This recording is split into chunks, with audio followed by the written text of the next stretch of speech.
तो कुछ भी नहीं होता।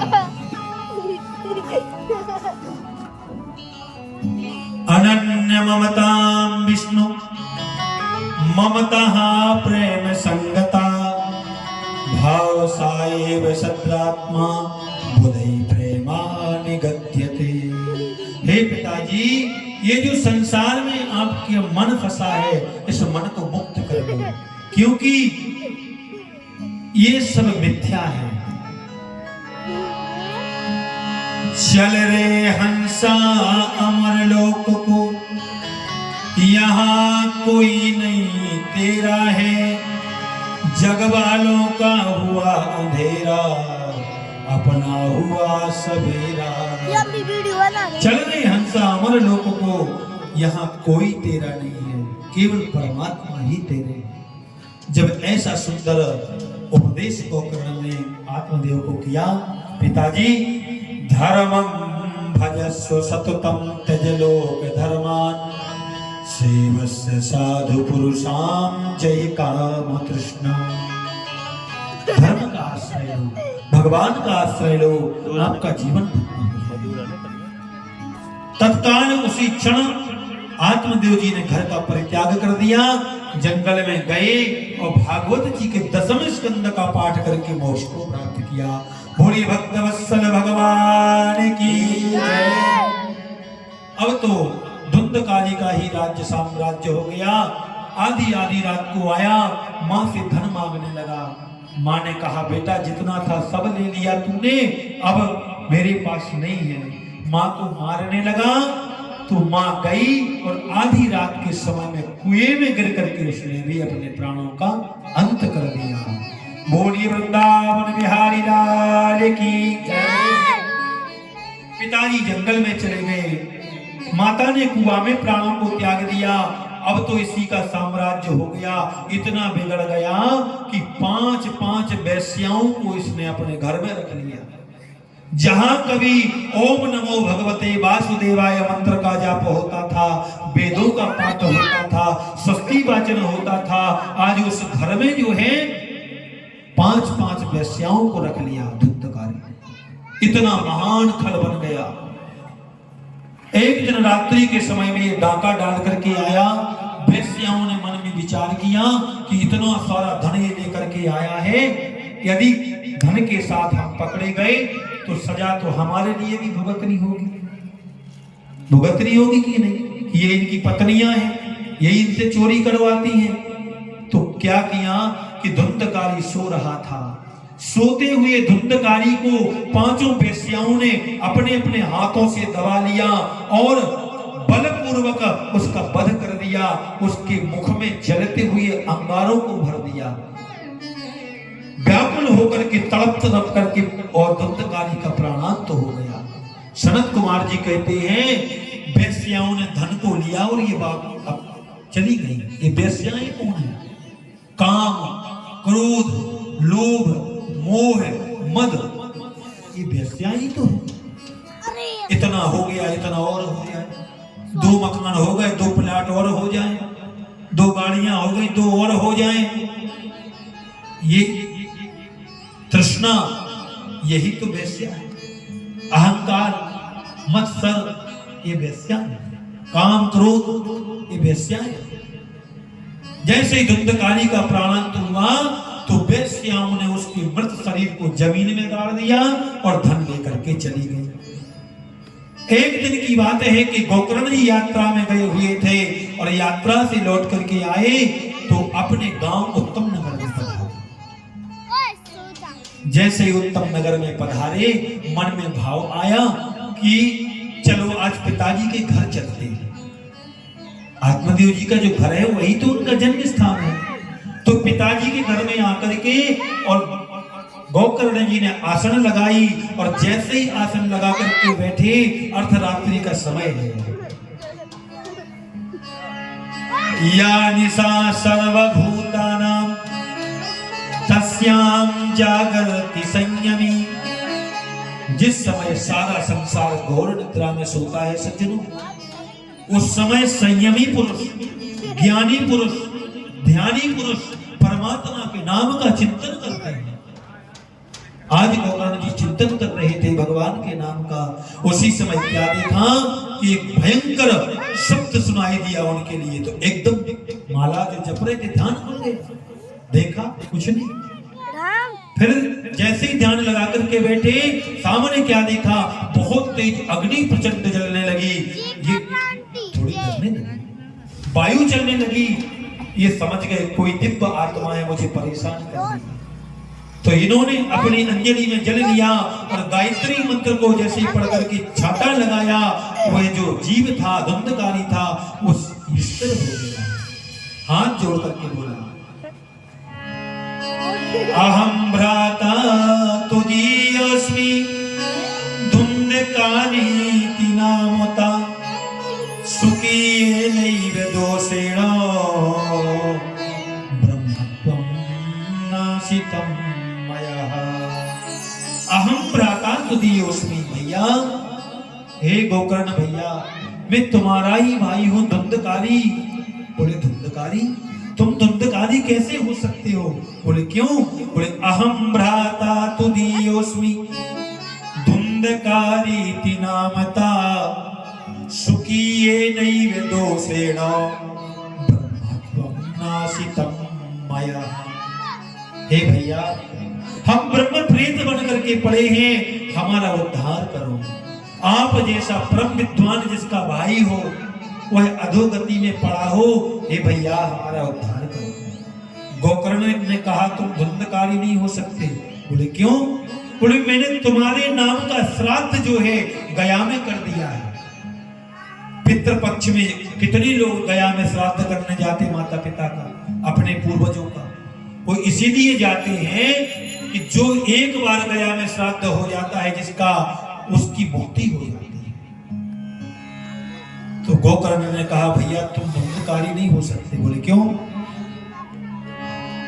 गया श्राद्ध सतिर्नापि मुक्तिर्मेना भविष्यति। मैंने तुम्हारा श्राद्ध गया में कर दिया है, और शास्त्रों में लिखा है कि जिसका गया में श्राद्ध हो जाए उसका मोक्ष हो जाता है। धुंधकारी ने कहा भैया मैं उस अधम कोटि का पापी हूं कि मेरे जैसे पापी की 1000 बार भी आप श्राद्ध कर दो तो मेरी मुक्ति नहीं होगी। मैं ब्रह्मपेत बन गया हूं, भैया मेरी मुक्ति का उपाय करो। गोकर्ण ने कहा चिंता मत करो, प्रातः काल होते ही हम तुम्हारी मुक्ति का उपाय करेंगे। जैसे ही प्रातः काल हुआ, सनत कुमार जी कहते हे नारद जी, आज जैसे भगवान सूर्योदय हुए, तत्काल गोकर्ण जी ने अपनी अंजलि में जल लिया और भगवान से प्रार्थना की। ब्रह्मा मुरारी त्रिपुरांतकारी भानु शशि भूमि सुतो वदश्च गुरु च शुक्रासन राहु केतव सर्वे ग्रहा शांतिकरा भवन्तु। आकृष्णेन रजसः वर्तमानो निमेषयन् नामृतं मृत्यं च हृण्येन सविता रथेन च। हे भगवान भुवन भास्कर सूर्य, केवल इतना बताइए कि महान प्रेत की मुक्ति कैसे होगी। गोकर्ण जी के गुरु थे सूर्य नारायण भगवान। इन्होंने कहा श्रीमद्भागवतालाप सतुगीता सुकादिभिः श्रीमद्भागवताख्योऽयं प्रत्यक्षः कृष्ण एव हि। हे गोकर्ण, यदि तुम अपने भाई की मुक्ति चाहते हो तो इनके निमित्त में श्रीमद् भागवत सप्ताह ज्ञान यज्ञ का आयोजन करो। इतना कह करके और सूर्य भगवान चले गए। आनंद फानंद में ग्राम वासियों ने जो है सुंदर मंच बनाया। स्वयं गोकर्ण जी व्यास आसन पर बैठ गए और जितने गांव के लोग थे सब श्रोता बन करके बैठ गए। अब प्रेत कहां बैठ करके सुनेगा? तो 7 गांठ का बांस जो था व्यास मंच की दाईं ओर बांधा गया, क्योंकि बांस जो होता है वह पोला होता है। उस पोले बांस में 7 गांठों को बनाया गया और प्रेत धुंधकारी का गोकर्ण ने आवाहन किया। हे भैया तुम यहाँ आओ, इस बांस में बैठ करके कथा सुनो, क्योंकि वायु रूप हो करके तुम कथा नहीं सुन पाओगे। तो धुंधकारी आया, बांस में बैठ गया। पहले दिन की कथा में पहली ग्रंथि फट गई, दूसरे दिन की कथा में दूसरी ग्रंथि फट गई, तीसरे दिन की कथा में तीसरी, क्रमशः 7 दिन की कथा सुनी तो सातों गांठें फट गई और दिव्य रूप धरे जाता, सुंदर दिव्य मनुष्य देह धारण करके और गोकर्ण के समक्ष आज संपूर्ण उत्तम नगर वासियों के मध्य में मंच के सामने गोकर्ण के सामने धुंधकारी मनुष्य रूप में प्रकट हो गया। बड़े भागवत भगवान की जय। जैसे ही धुंधकारी प्रकट हुआ तो आकाश मंडल से विमान आ गया उसको लेने के लिए, और जैसे ही धुंधकारी विमान में बैठ करके जाने लगा तो लोगों ने गोकर्ण जी से पूछा, महाराज ये क्या है? बोलिए भागवत का फल है, भागवत की महिमा है, ये प्रेत की भी मुक्ति हो गई, देखो ये वैकुंठ जा रहा है। तो लोगों ने कहा महाराज ये भेद कैसे हो सकता है? जो कथा आपने धुंधकारी को सुनाई वही कथा हम लोगों ने सुनी, फिर इसको विमान क्यों आ गया, हम लोगों को विमान क्यों नहीं आया? सज्जनों ध्यान से सुनना, श्रोता 3 प्रकार के होते हैं। एक होता है श्रोता, एक होता है श्रोता और एक होता है सरोता। श्रोता वो होता है जो पंडाल में तो आएगा लेकिन कमर को सहारा लगाने की ऐसी जगह ढूंढेगा कि जहां कमर को सहारा भी लगे और बढ़िया नींद भी आए। चकाचक ऐसी नींद आती है पता नहीं चलता 3 घंटे कब निकल गए। और जैसे ही जयकारा लगा, बोलिए वृंदावन बिहारी लाल की जय। बोले महाराज बड़ी सुंदर कथा वाचते हो, बड़ी मीठी आवाज है, भजन तो गाया नहीं, ये 10 बातें करने लगता है। किसी ने पूछा महाराज कथा में क्या सुना? बोले ये पता नहीं है। एक होता है श्रोता, दूसरा होता है सरोता। कथा में तो आएगा लेकिन 10 गलती कथा कराने वाले में, 10 गलती कथा करने वाले, 10 बैठने वालों में, अरे मंच थोड़ा छोटा है, ये ऐसा है, ये वैसा है, 10 गलतियां और इधर उधर की बातें करी, चले गए, मस्त कथा हो रही है। एक होता है श्रोता। एक संत जी थे, संत जी ने 2 मूर्ति बनवाई पीतल की, एक जैसा रूप एक जैसा रंग, सांचा बिल्कुल बराबर एक जैसा था, दोनों का रंग रूप आकृति सब एक सी थी। बाजार में रखा मैदान में, बोले परीक्षा लोग खरीदो। लोग आए महाराज बेचने के लिए, बोले हाँ। बोले क्या कीमत है? बोले ये 10,000 की है, ये 500 रुपए की है। बोले दोनों पीतल की हैं? बोले बिल्कुल पीतल की, एक जैसी सांची, एक जैसा रूप एक जैसा रंग, फिर एक 10,000 की और एक 500 रुपए की, अंतर क्या है? बोले परीक्षा लो खरीदो। एक संत जी आए, उन्होंने एक रस्सी को भांजा, एक मूर्ति के कान में डाला यहां से तो यहां से निकल गया। बोले ये 500 रुपए की मूर्ति है, और एक मूर्ति के कान में यहां से डाला सीधी पेट में चली गई। बोले ये 10,000 की है। श्रोता का मतलब क्या है? श्रोता वो है जो यहां से सुनकर के अपने जीवन में उतार ले, वही सच्चा श्रोता है। क्योंकि श्रोता वक्ता ज्ञान निधि कथा राम की गूढ़। श्रोता अच्छा होगा तभी उसको वक्ता अच्छा मिलेगा। अब श्रोता ही को ज्ञान नहीं है कि क्या भगवान की कथा है, क्या राम कथा है, क्या भागवत कथा है, तो किसी को ही पकड़ लाएगा। कोई भी 3 घंटे बकता रहेगा और चला जाएगा। बोले बढ़िया भागवत हो गई, नाचना गाना भी हो गया, ठुमका मारना भी हो गया, 7 दिन का समय भी कट गया, सासू माँ भी नहीं बोलेगी कि काम कर लो, क्योंकि हम तो भागवत में हैं। तो श्रोता, श्रोता और सरोता, भगवान सच्चे श्रोता को ही मिलते हैं। और रामायण में स्पष्ट कहा है, प्रथम भगति संतन कर संगा, दूसर रति मम कथा प्रसंगा। प्रथम भगति संतन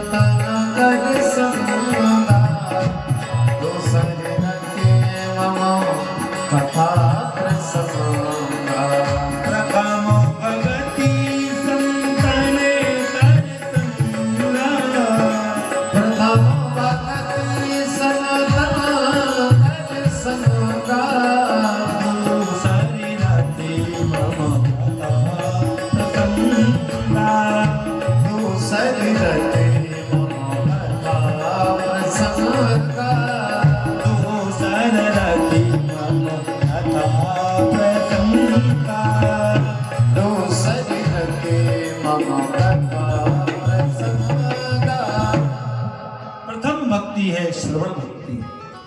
जो सच्चा श्रोता होगा भगवान की कृपा उसी पर होगी। और जो गोविंद अपनी माधुर्यमय चुंबक से जिस श्रोता को खींच करके लाएंगे वही श्रोता भागवत की कथा सुन सकता है। अन्यत्र बाजू में कथा होती रहेगी, समय नहीं मिल पाएगा। लास्ट दिन आएंगे भंडारा पाने के लिए, महाराज क्या करें टाइम ही नहीं मिला, हमने सोचा आज ही प्रसादी पा लें, तो प्रसादी पाने आ गए।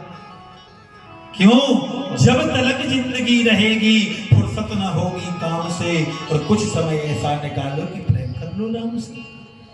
ये भगवान ने समय दिया है। अब तो गोकर्ण जी से सभी लोगों ने कहा महाराज पुनः कथा कराओ, हम भी सुनेंगे। जो सुनता था धुंधकारी उसका मनन करता था। आज सभी ने फिर से कथा सुनी।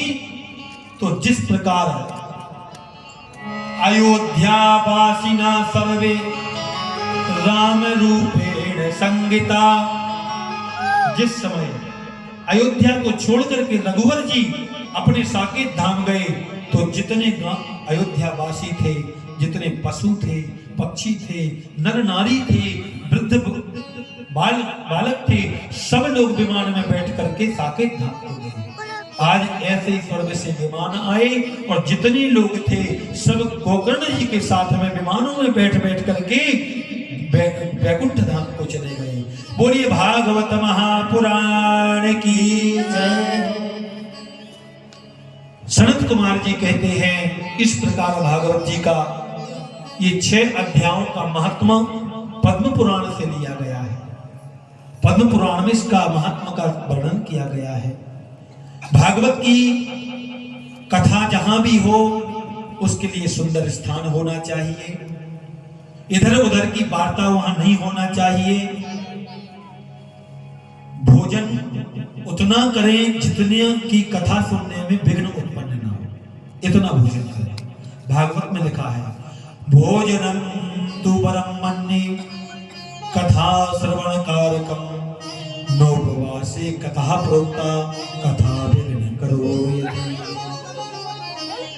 ऐसा नहीं है कि केवल फलाहार खा करके ही कथा सुनो। वैसे तो लिखा कि घी पी करके सुनना चाहिए, लेकिन कलयुग में तो इतने रोग हैं कि घी तो दूर की बात है, साग सब्जी भी नहीं खा पाते लोग, नमक के साथ खाते। महाराज blood pressure high, sugar high, thyroid high, कितनी चीजें हाई हो गई। केवल घी पी करके सुनना चाहिए। बोले महाराज नहीं हो पाएगा, कलयुग आ गया है। तो बोले फलाहार करके, बोले वो भी नहीं चलेगा। 15 दिन में एक बार एकादशी आती है और दिन भर व्रत करती तो सुबह ही तैयारियां लग जाती हैं। इतना फलाहार, गाजर का हलवा भी बनेगा, मूंग का हलवा भी बनेगा, लौकी का भी बनेगा, रसगुल्ले भी बनेंगे, खिचड़ी भी बनेगी, चिप्स भी तलेंगे, मूंगफली भी तलेगी, आलू की खिचड़ी बनेगी, दही बनेगा। इतना फलाहार बनता क्यों? एकादशी है। व्रत का मतलब क्या है? भागवत में लिखा है व्रत का मतलब होता है प्रतिज्ञा। उपसमीपे आसनम यस्सा उपासना। व्याकरण की दृष्टि से देखा जाए तो उप माने करीब में, भगवान के पास पहुंच जाना ही उपवास है। भगवान की भक्ति में लीन हो जाना ही व्रत है। ये नहीं कि आते सिद्धा, ऐसा नहीं है। भोजनम तु परम मन्ये कथा श्रवण कार्यक्रम नोपवासे कथा प्रोक्ता कथा विघ्न करो यदि। यदि आपने भोजन कर लिया और कथा में मन नहीं लगा तब भी आपको पाप लग जाएगा। इसलिए सूत जी कहते हैं कि आप तो 10 बार करो भोजन, यहां तक कि थाली रख लो सामने, कथा सुनते जाओ, रोटी खाते जाओ, भूखे भी न रहे, कथा भी सुनते रहे। तो कथा के लिए ये नियम है कि श्रोता और वक्ता दोनों को लिए व्रत करना चाहिए। यदि किसी कारणवश नहीं कर पाते हैं तो इतना अल्पाहार करें कि जिससे में डकारे ना आए, आलस्य ना आए, नींद ना आए। इस प्रकार से कथा बैठ करके सुनने से ज्यादा लाभ होता है, इसलिए एक आसन से बैठ करके कथा सुने। तीसरी बात, कथा में जो भी उत्सव आते हैं, कृष्ण जन्मोत्सव, गोवर्धन पूजा, रुक्मणी विवाह है, सुदामा चरित्र।